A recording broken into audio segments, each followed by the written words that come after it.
Olunaku olwaleero abasirikale b'eggye-kkuuma abayala erya LDU abawerera ddala 9 abakwatibwa mu bitundu by'e Kampala n'emirirwano ku byekuusa ku kutulugunya abantu wakati mu kuteeka ebiragiro bya Pulezidenti Museveni mu nkola basimbiddwa mu kkooti y'amagye ey'ekibinja ekyokubiri e Kakiri ne baweebwa ekibonerezo eky'okwebaka mu nkomyo ebbanga lya myezi 2.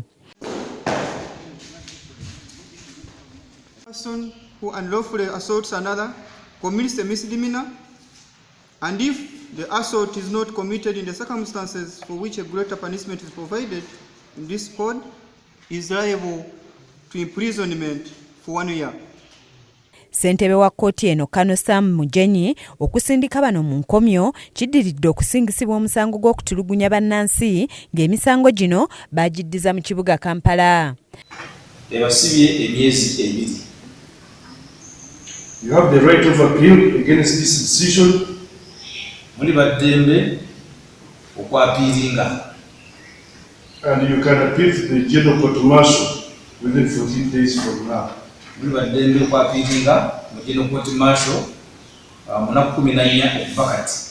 Abakaligiddwa kuliko Godfrey Bango, Lumanzi Paul, Boaz Onyango, Emmanuel Mulanzi, Niwagaba Benson wamu ne Obong Grievance ng'ate ye Emmanuel Atuzaire asindikiddwa mu kkomera ekigo lwa kusangibwa ng'ayambadde ebyambalo by'amagye mu budde bwa kafyu ng'ate si munnamagye.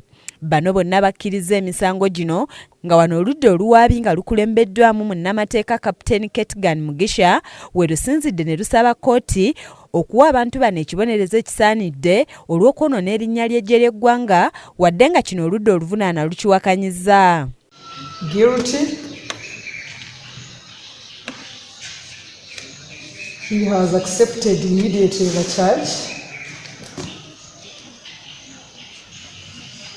In the premises, I pray that in passing sentence against him, court considers the remorsefulness he has shown to this honorable court.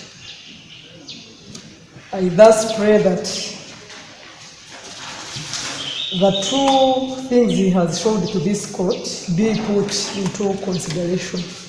Abavunaanibwa bano basabye kkooti okubasonyiwa wamu n'okubawa ekibonerezo ekisaamusaamu olw'ensonga nti balina obuvunaanyizibwa eri amaka gaabwe.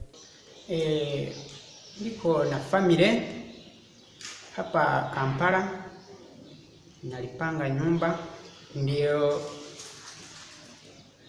maana yake ndio mimi kama hakuna family napata shida, lakini nilikuwa naomba kutokea kwa makosa yenye nimefanya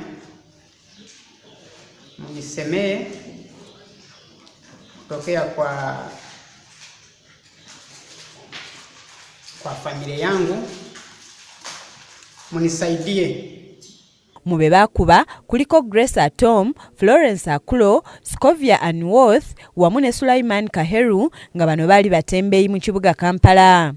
Mu ngeri y'emu kkooti eno eggudde omusango ku mukozi w'ekitongole kya KCCA Emmanuel Atuzaire omusango gw'okusangibwa ng'ayambadde ebyambalo by'amagye ate nga si munnamagye. Olw'ensonga nti nze taata w'abaana 7 ate nga nyina omukyala gwe balongoosezza era ensonga lwaki nayambala uniform nsobole okuyita ku abakafyu ngende mu ddwaliro nzirukirwe omukyala wange gwe balongoosezza.